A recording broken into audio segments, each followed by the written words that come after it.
बच्चों, कैसे हैं आप सब? होप आप सब अच्छे होंगे, हेल्दी होंगे और स्टडी कर रहे होंगे। आज हमारा चैप्टर है चैप्टर नंबर 5, पैट्रियोटिज्म। क्या चैप्टर है हमारा? पैट्रियोटिज्म। पैट्रियोटिज्म का मतलब क्या होता है बच्चों? पैट्रियोटिज्म का मतलब होता है देशभक्ति, है ना। तो देशभक्ति, इस शब्द से आप सब लोग परिचित होंगे, जानते होंगे, इस शब्द को सुना होगा, क्योंकि हम 15 अगस्त और 26 जनवरी को अक्सर ये चीज़ सुनते ही हैं, देशभक्ति देशभक्ति। तो क्या देशभक्ति जो है हम 26 जनवरी और 15 अगस्त के दिन ही हमारे अंदर ये होती है कि नहीं, आज तो हम बस अपने देश के लिए कुछ भी कर देंगे, वो वाली फीलिंग होती है हमारे अंदर, है ना। तो क्या ये सिर्फ 2 दिन ही रहनी चाहिए या ये हर दिन रहनी चाहिए? ये हर दिन रहनी चाहिए। और देशभक्ति का सबसे अच्छा एग्जाम्पल कौन होते हैं? ऑब्वियसली हमारे जो सोल्जर्स हैं, जो बॉर्डर पे हमारे लिए हमेशा अपनी जान देने को तैयार रहते हैं, तो वो देशभक्ति का सबसे ब्यूटीफुल एग्जाम्पल है। लेकिन उसके साथ ही अगर हमें हमारी डेली लाइफ रूटीन में देशभक्ति से रिलेटेड कोई चीज़ करने को कहे, तो हमें वो चीज़ भी करनी चाहिए। हमें पता होना चाहिए कि हम हमारी डेली लाइफ रूटीन में भी किस तरीके से अपने देश के लिए कुछ ना कुछ ज़रूर कर सकते हैं। जैसे कहीं राष्ट्रगान चल रहा है तो हम 2 मिनट खड़े हो गए, या फिर अगर किसी को, हमारे देश को या कहीं पर किसी को कुछ ज़रूरत है तो हमने उनकी मदद कर दी। भाई हम कर तो किसके लिए रहे? हमारे देशवासियों के लिए कर रहे हैं ना। तो इस तरीके से ही ये एक स्टोरी है, बहुत ब्यूटीफुल स्टोरी है। आप लोगों को आई एम श्योर बहुत ज़्यादा अच्छी लगेगी। और आप समझने की कोशिश कीजिएगा कि देशभक्ति को हम रहकर भी, मतलब देश के अंदर, हमें ज़रूरी नहीं कि हम बॉर्डर पर जाकर लड़ें। सबसे ज़्यादा ज़रूरी है देशभक्ति को जाहिर करना यानी हमारे अंदर रखना, और जब ज़रूरत पड़े तो उस काम को करना, हमारे देश के लिए हमेशा तत्पर रहना। जैसे कोरोना टाइम पीरियड में जितने डॉक्टर्स थे, जितने पुलिसमैन थे, सबने अपनी अपनी ड्यूटीज अपनी जान पर खेलकर निभाई थी, राइट। तो उन्होंने भी क्या किया था? अपने देश के लोगों को बचाया था। तो उन्होंने जो काम किया था वो भी एक पैट्रियोटिज्म का ही एग्जाम्पल है, राइट। तो इसी तरीके से जब भी हमें ज़रूरत पड़े तो हमें अपने देश के लिए तत्पर रहना चाहिए। इसी तरीके की ये कहानी है। आइए पढ़ते हैं क्या है इस कहानी में। Let's start. A patriotic person is the one who has deep feelings for his country and countryman. देखिए, अभी मैंने आपको बताया कि पैट्रियोटिक पर्सन जो होता है उसके मन में अपने देश, अपनी कंट्री और कंट्रीमैन, देशवासियों के लिए उसके मन में क्या होती है? डीप फीलिंग्स होती है, गहरी भावनाएं होती हैं। His heart is filled up with love for his country. उसका जो दिल होता है, उसका जो हार्ट होता है, वो अपने देश के लिए, देश की भावनाओं से फुल भरा हुआ रहता है, देश प्रेम से। देश के लिए उसके मन में बहुत ज़्यादा प्यार होता है। आइए चैप्टर पढ़ते हैं। Nana ji, what is patriotism? Asked Ajit. Patriotism यानी मैंने आपको अभी अभी बताया, पैट्रियोटिज्म का मतलब क्या होता है? देशभक्ति। तो उन्होंने बोला कि, अजीत ने पूछा कि नाना जी, पैट्रियोटिज्म क्या होती है? It means going to jail like Gandhi ji and Chacha Nehru, और dying for your country like Bhagat Singh, explained his sister Naina. Naina ने क्या कहा कि इसका मतलब क्या है? मतलब पैट्रियोटिज्म क्या है?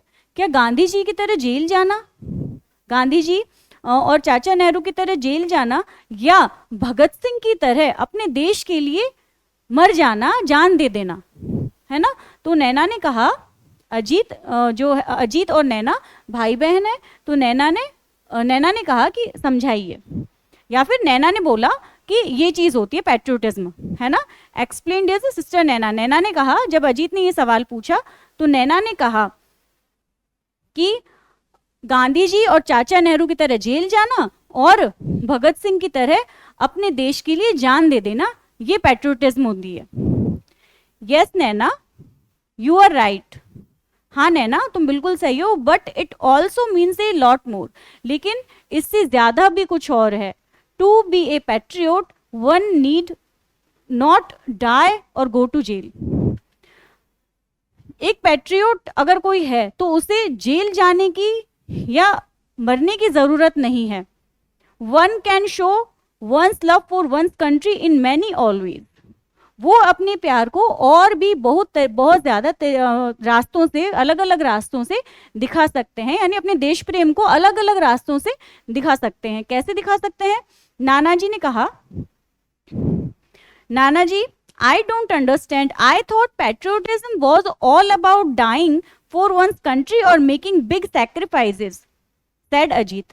अजीत ने कहा कि नाना जी, आई डोंट अंडरस्टैंड, मैं समझा नहीं, मुझे लगता है कि पैट्रियोटिज्म जो है वो अपने देश के लिए मरना और अपने देश के लिए बहुत बड़े सैक्रिफाइसेस यानी त्याग करना है ना, सैक्रिफाइसेस करना ही देशभक्ति है। ये किसने कहा? ये अजीत ने कहा।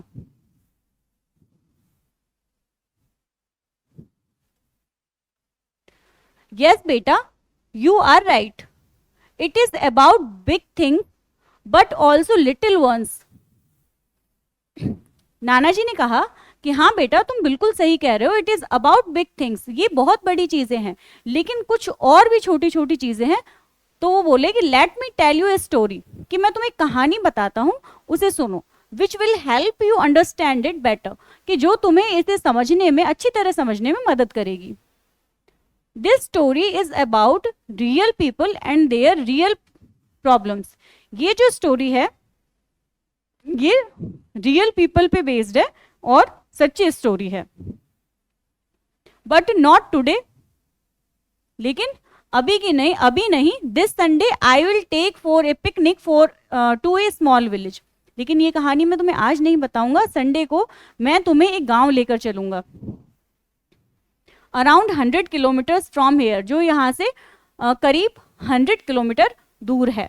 We will spend the day there and return by night. हम वहाँ हमारा दिन बिताएंगे और रात को वापस आ जाएंगे। On Sunday Nanaji, Naina, Ajit started very early on their picnic. Sunday को नानाजी, नैना और अजीत जो है ये कहाँ पे निकल गए? पिकनिक के लिए निकल गए, ठीक है।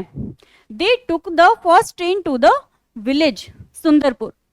दे टुक फर्स्ट ट्रेन, उन्होंने पहली ट्रेन कहाँ की ली? सुंदरपुर की। उन्होंने पहली ट्रेन ली और कहाँ के लिए निकल गए? वो सुंदरपुर के लिए, मतलब गांव का नाम क्या है?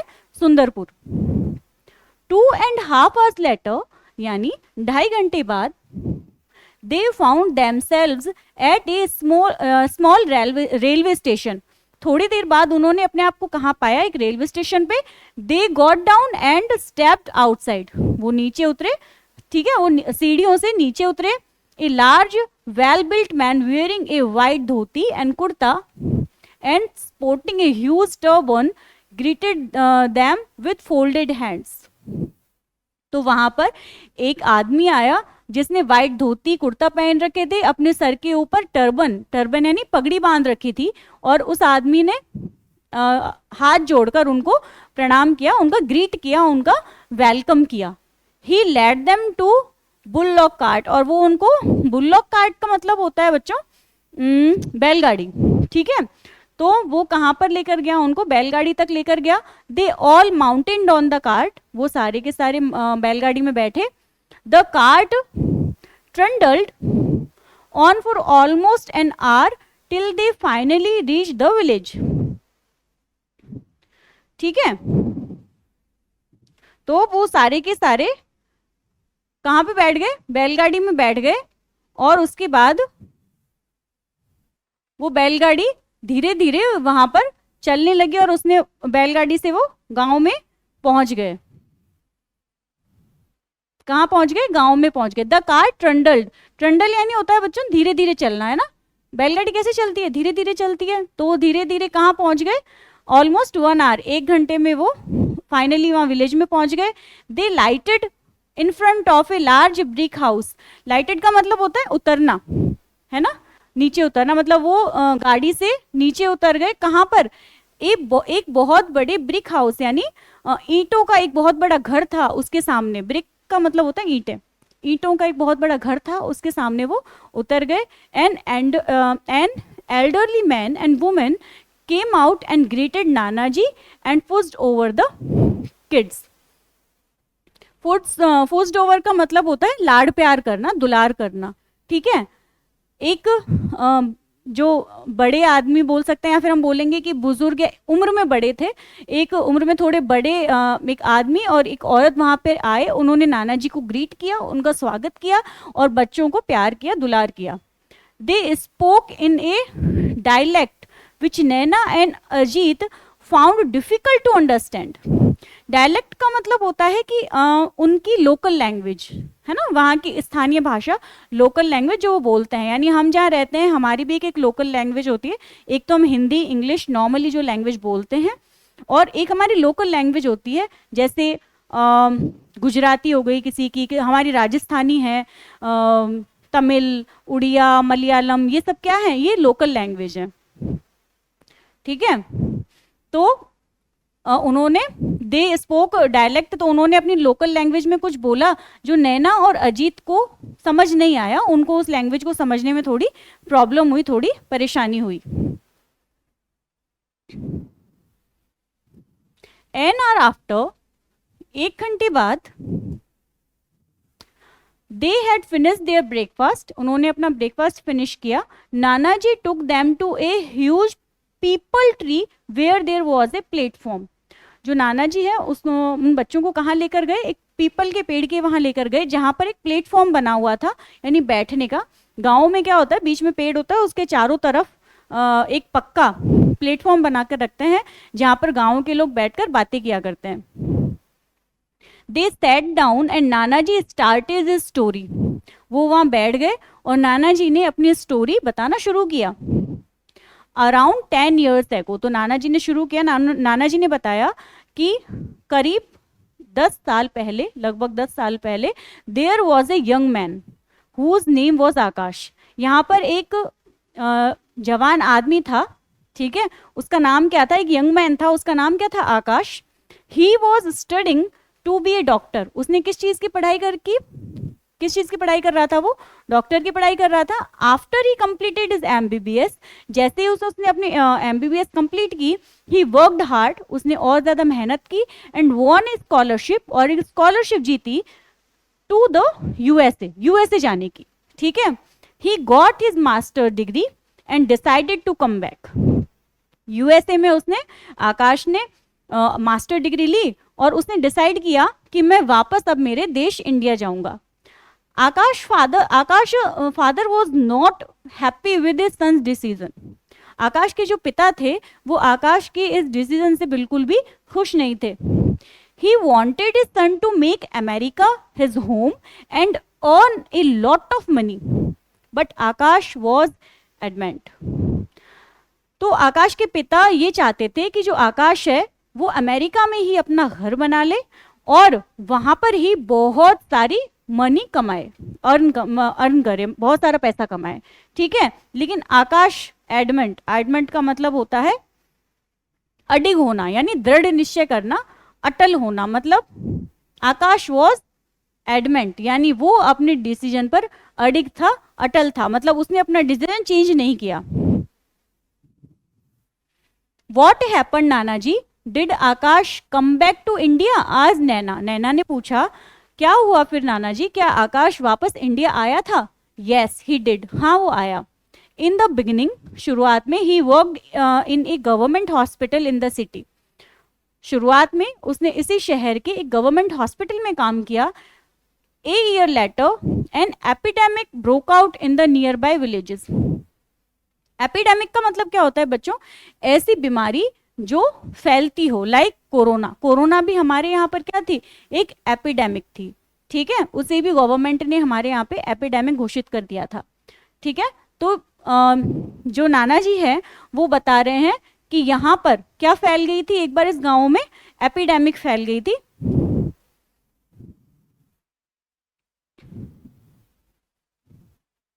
गांव में, आसपास के सारे गांवों में, और वहां पर एपिडेमिक फैल गई थी, एक बीमारी फैल गई थी, लाइलाज बीमारी, है ना।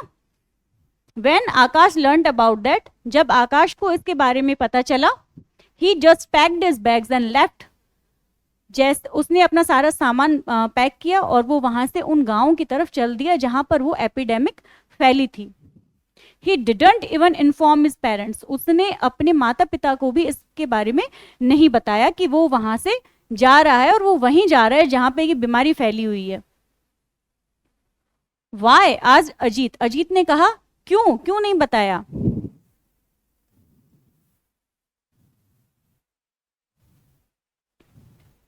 Because they would have stopped him. Silly. ये नैना ने बोला कि क्योंकि वो उसे रोक लेते. मतलब आकाश अगर अपने माता पिता को इस बारे में बताता कि मैं उन्हीं गांवों की तरफ जा रहा हूं जहां पर कि एपिडेमिक फैली हुई है, तो जो आकाश के माता पिता हैं अब वो आकाश को वहां जाने नहीं देते, वो उसे रोक लेते. In silence I have studied that during epidemics sometimes the doctors who are treating the patient also die. Naina said.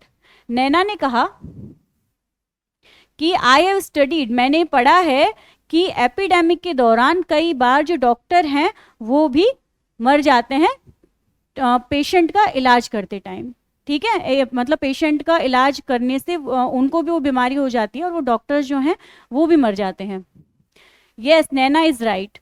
2 weeks later, his father received a phone call saying that Akash had been admitted to the city hospital in a serious condition. और हुआ भी ऐसा ही. नाना जी ने बोला हाँ नैना तुम बिल्कुल सही कह रही हो. 2 हफ्ते बाद उसके पिता के पास में एक फ़ोन कॉल आया और उन्होंने कहा कि आकाश जो है वो सिटी हॉस्पिटल में बहुत ही सीरियस कंडीशन में है. His parents rushed to see him. जो उसके माता पिता थे आकाश के, वो आकाश को देखने के लिए रश्ड यानी दौड़ना या भागे. ठीक है. He was in very bad state. जो आकाश था वो बहुत बुरी हालत में था. He could बेयरली speak. वो मुश्किल से ही बोल पा रहा था. बेयरली यानी मुश्किल से, तो वो बहुत मुश्किल से ही बोल पा रहा था. Why are you torturing yourself as well as us son. ठीक है. His father asked him while his mother started sobbing. sobbing का मतलब होता है weeping यानी रोना या crying. ठीक है. तो उसके पिता ने बोला कि why are you torturing yourself?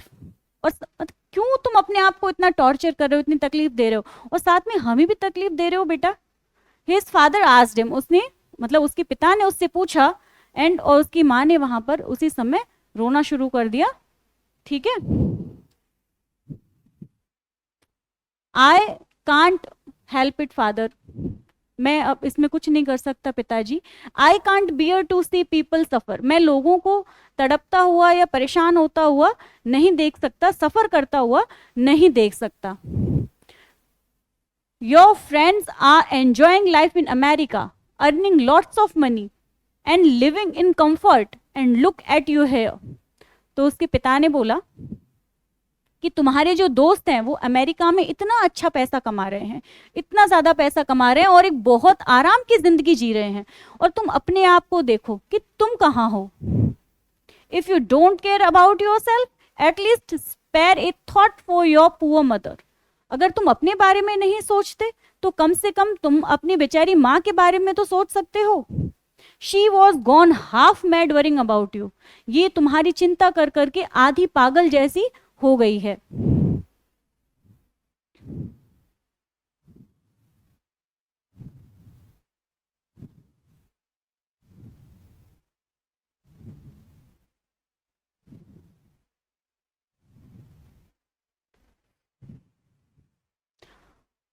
Father, all I can say is that I have the satisfaction that I have been able to save so many lives.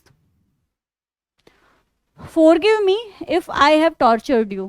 तो आकाश ने क्या बोला? आकाश ने कहा कि पिताजी all I can say is that कि मैंने जो भी किया है मैं उससे बहुत सेटिस्फाई हूँ, संतुष्ट हूँ, क्योंकि मैंने बहुत सारी जिंदगियां बचाई है. मैं उस योग्य था कि मैं बहुत सारे लोगों की जिंदगी बचा सकूं, तो मैं क्यों ना बचाऊं.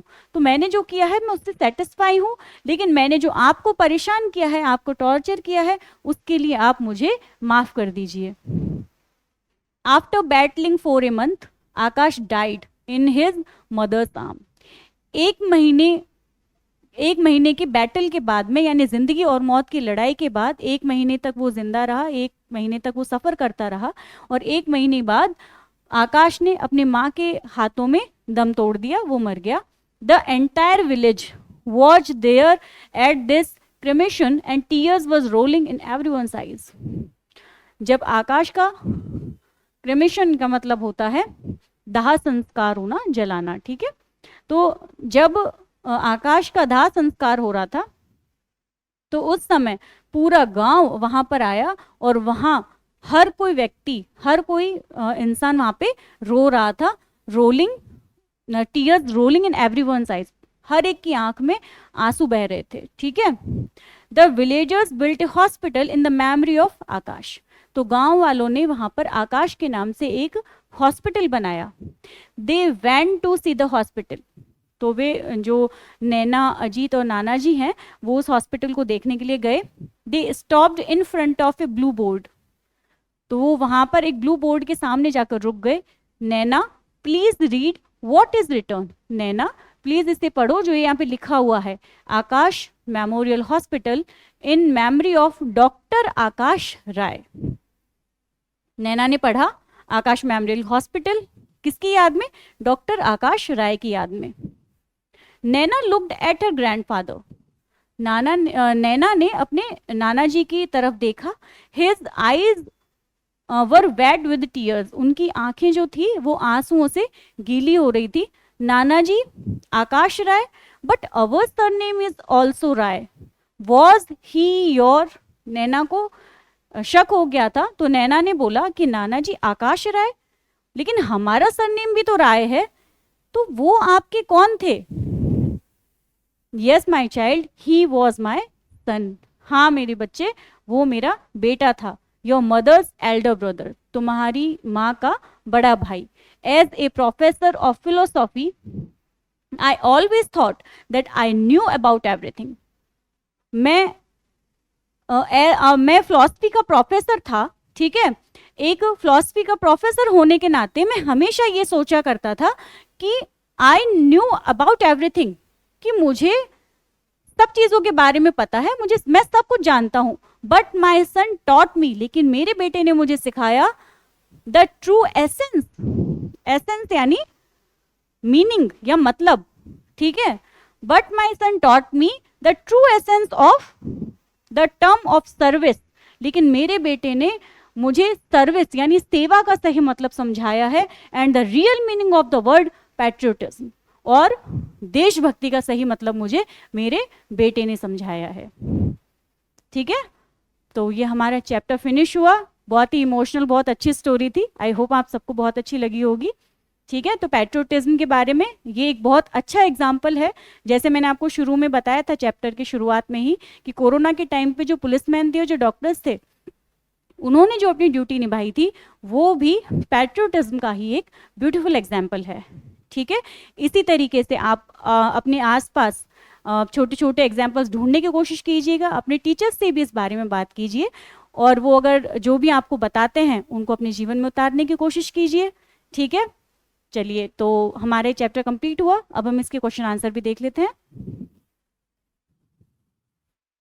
ठीक है, right the correct option. According to the Naina, patriotism means going to, patriotism का मतलब going to like Gandhi ji. Gandhi ji कहाँ पे गए थे? Jail. A large well built man wearing, जो वो वहां पर एक बड़ा आदमी आया था, उसने क्या पहना हुआ था? धोती पहनी हुई थी। ग्रीटेड देम है ना, उनको ग्रीट करने के लिए धोती, लेकिन किस कलर की थी वो? वाइट कलर की। They of lighted in front of large brick. Bricks का क्या था? हाउस था। Very good. Nana ji took Ajit and Naina to a huge. कौन से पेड़ के पास लेके गए थे नाना जी? एक पीपल, बैनियान या mango? Peepal tree. There was a young man whose name was. जो यंग मैन था वो कौन था? आकाश, है ना, नाना जी का बेटा। चलिए, अब ये हमारे अच्छा ठीक है, ऑब्जेक्टिव वाले क्वेश्चन आंसर हमारे हो गए हैं, है ना। चलिए अब ये चैप्टर हमारा ख़त्म हुआ। बाकी क्वेश्चन आप ट्राई कीजिएगा, आई होप आप सारे क्वेश्चंस को आसानी से कर लेंगे। ठीक है, तो अब हम मिलते हैं नेक्स्ट चैप्टर में, तब तक अपना ख्याल रखिए और पढ़ते रहिए। Thank you so much.